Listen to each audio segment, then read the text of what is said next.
கர்த்தருடைய பரிசுத்த நாமத்துக்கு ஸ்தோத்திரம் உண்டாவதாக. நீதிமொழிகளின் புத்தகம் 16வது அதிகாரம் 20வது வார்த்தையில் நாம் இப்படி காண்கிறோம். விவேகத்துடன் காரியத்தை நடப்பிக்கிறவன் நன்மை பெறுவான், கர்த்தரை நம்புகிறவன் பாக்கியவான் என்று காண்கிறான். அருமையான தேவனுடைய பிள்ளைகளை, விவேகத்துடன் காரியத்தை நடப்பிக்கிறவன் நன்மை பெறுவான் என்று சொல்லுகிறது. விவேகம் என்று சொல்லுகிறது அந்த அறிவுக்கு கர்த்தருடைய பக்தியில் தான் இருக்கிறது. நாம் கர்த்தரை நம்பி காரியங்களை செய்யும்போது நன்மை கிடைக்கிறது. அதுவல்ல, கர்த்தரை நம்புகிறவன் பாக்கியவன் என்று வேதம் சொல்லுகிறது. நமக்கு ஒரு பாக்கியமான ஒரு வாழ்க்கை என்று சொல்லுகிறது.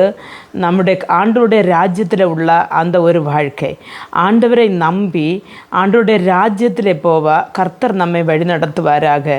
ஜெபிப்போம். எங்களை மிகவும் அன்பாக நேசித்து வழிநடத்துகிற நல்ல தகப்பனே, நாங்கள் இந்த பூமியில் வாழும்போது ஆண்டவருடைய வசனத்துக்கு ஏற்றபடி நாங்களுடைய வாழ்க்கை ஆண்டவரே அப்பா நான் விவேகத்துடனே நடப்பித்து ஆண்டவரே உண்மை நம்பி உம்முடைய ராஜ்யத்தில் வர வேண்டிய பாக்கியத்தை எங்களுக்கு ஒவ்வொருவருக்கும் தாரும் ஆண்டவரே.